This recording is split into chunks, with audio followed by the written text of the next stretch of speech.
Bueno, otra vez estamos en Hanson Angel Minecraft gameplay y escuchando Leo Laporte, the Ted Guy en tweet.com,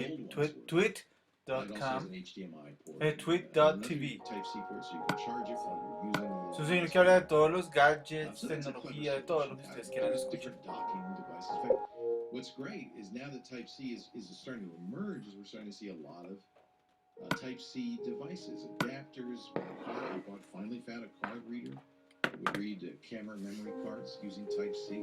Type-C is really fast too, by the way, faster even than USB 3. It's USB 3.1. So I think is it 10 gigabytes a second? It's some huge number. Data transfer rate is amazing, kind of like Thunderbolt almost. In fact, there are, if you're an Apple person, Type-C to Thunderbolt connectors. But I also think that Google has announced that Android phones are going to start using this Type-C connector instead of the micro USB connector, which is great. One of the nice things about Type-C, it fits in there nicely. It's reversible. So the problem with USB up to now is you always put it in first. I don't know why. It's like the bread always falls butter side. Always put it upside down first. And in the process, especially when you're creating things start to damage. If you're too forceful, you start to make that connector a little wonky, and pretty soon it's loose and not as good. This isn't a great solution. Type-C doesn't have a problem. It goes in each time, every time, because it's reversible. It doesn't matter. It's also very high speed. It can charge up to 100 watts, which is why Apple's using it on a laptop, but you could also use it on a phone. And already one European phone company, I can't remember which one, has announced that they're going to do a phone with Type-C connector. I think all the phones will have Type-C connectors soon, like in the next year or so. And hallelujah! Travel is simpler already. It's going to get simpler still. We only have to bring one adapter. You can charge, you don't need all these different devices and ports. I'm excited. It's going to save me a huge amount of time. Now, Apple sells its adapter, the multi-port adapter. That's the one that has the old-fashioned USB, the new Type-C and HDMI for $80, 80 smackers. That's ridiculous. But it's Apple, alas. But I am seeing, and this is the first time I can remember that Apple, and in fact any laptop maker, has used a standard for charging instead of a proprietary dongle you have to buy from that company or license to that from that company. And that's leaving a lot of money on the table, Apple, but doing the right thing for users, I think. I am excited. So Apple got a lot of heat for this saying, oh man, one connector. But I ain't doing it. I think Google did a little bit better. They put out the Chromebook Pixel with Type-C, but it has two Type-Cs, one on the left and one on the right, so you could power it on either side and use the other one to charge a phone or for data, for a USB drive, all sorts of things. Yeah, it can support a drive. In fact, faster than the current USB standard. It's pretty exciting. So there's USB Type A, and that's the ones that are big, the ones you see all the time, the old big ones. Whether they're white or blue. The blue is USB Type A 3.0, so it's the fast connector, but they're weird. And then there's USB Type B, which is that weird, I'm not going to explain. They're all different styles now, unfortunately. They should all be Type-C.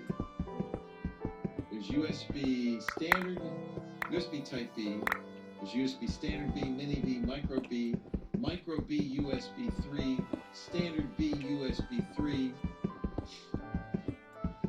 It's crazy. The micro USB is the one that most phones, besides iPhones, use. Maybe you've seen that weird USB 3.0 micro B, which has the little dent. It's very confusing. It will be so nice when it's all just USB Type 3. And I'm starting to see, I went to Monoprice. There's not a huge selection, but there are a variety of Type-C cables. As I said, I was able to kind of duplicate the Apple dongle functionality for a lot less money. But I haven't seen a lot of Type-C power huge improvement. It uses USB Type 3. Type-C uses USB 3.1, 10 gigabits per second, amazing throughput. The maximum amount of power, 20 volts by 5 amps. That's 100 watts. That's enough to charge any laptop. Power goes in either direction, so you can use it to charge your laptop, but you can also plug your phone into your laptop and charge your phone. It's bidirectional. Plug is reversible. Please, everybody, let's get everything on Type-C as fast as possible. And I tell you what, when the phones start coming out in Type-C, I would buy a phone just for Type-C, just so I wouldn't have to have a variety of adapters. And I think Apple's telegraphed that maybe the next iPhone, the one they come out with in the fall, that'll be Type-C too. That would be amazing. Type-C everywhere. And as I travel, it has helped me immensely. I have to say, it's been nice. I don't have to bring quite as many different adapters and cables as I used to. Everything works. I love it. Yay! Don't get me started though on the 240 volts.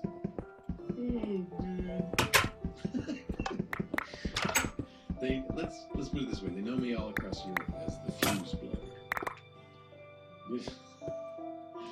My advice to you, if you're going to travel, look carefully. It's fine print. You might have to get a magnifying glass, but every device that plugs into a wall will have on it the rating, the power rating for input and for output. And you want to, before you use it in Europe, you want to make sure the input will support not just 110, which is what you use in the States, but 240 or even 250.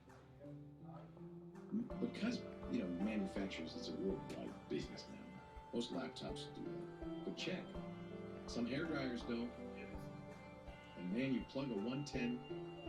Maybe an electrician will explain this to me. When you plug in a 110 volt device to a 240 volt power plug, you'd think it would damage the device. But every time I've done that, and I do it a few times, it blew a fuse. I guess because so much power is going to the device, to save the device from bursting into flame, the fuse trips. Oh, that's too much juice or something. I don't know. But it's kind of embarrassing. Even on a boat, to call the engine and say, I think I blew the fuse on the boat. Are the lights out? Are the lights out downstairs? Bring the right device, you'll be happy. All right, back to the phones. Actually, to the phones we go. We'll begin this show with your call next. Leo Laporte, the Tech Guy. I am Leo Laporte, the Tech Guy. Hello. Time to get to the phones. Heather Hummon has the weekend off, but good news, Kim Schaffer's here. Always nice to see you, Kim. You have gathered together some lovely callers. Together. Mike May is calling because he Entre los just tenis. got a new car. I use his toothpaste. Oh, no, that's Tom. Never mind. And there's been all the concern about the key fobs. Oh, yeah. But he's also made an observation that cars are really just a giant computer on wheels. That's a good point. Let's say hi. Thank you, Heather. Thank you, Kim. Mike in Maine. Leo Laporte. Hi, Leo. Good to talk to you. I may be a Luddite, but I did get a new car, and it turns out that it is a complete and total computer and is really kind of interesting from a sociological perspective. We're trying to teach people not to text and drive and not to use their cell phones when driving. But the entertainment system, which to me is really only the radio, the way it's designed with a touchscreen, you really can't take your eyes off the screen in order to change the station. There's no button anymore. It's one of the reasons I didn't buy a Tesla, because they have a 17-inch screen in the center console. And I thought, that's going to be the most distracting thing ever. I'm going to be playing with that all the time. It's going to be dangerous. It's really very frightening, and it's not a question of playing with it, Leo, but just to change the station. I was about 12 years old. Too many buttons. Small buttons, and you change the station. You had your 6 or your 8. Yeah, you remember that? You'd press the button, chunk. Then we'd go to that station, chunk. And you could feel it just by looking. Yeah. But with this, I've got to look at the screen. But not only do I have to look at the screen, but I have to take all my eyes off the road to make sure that Si podemos sembrar. my eye-hand coordination is complete, because if I touch the wrong button, then it brings it back. And the people that design this are not people that are driving.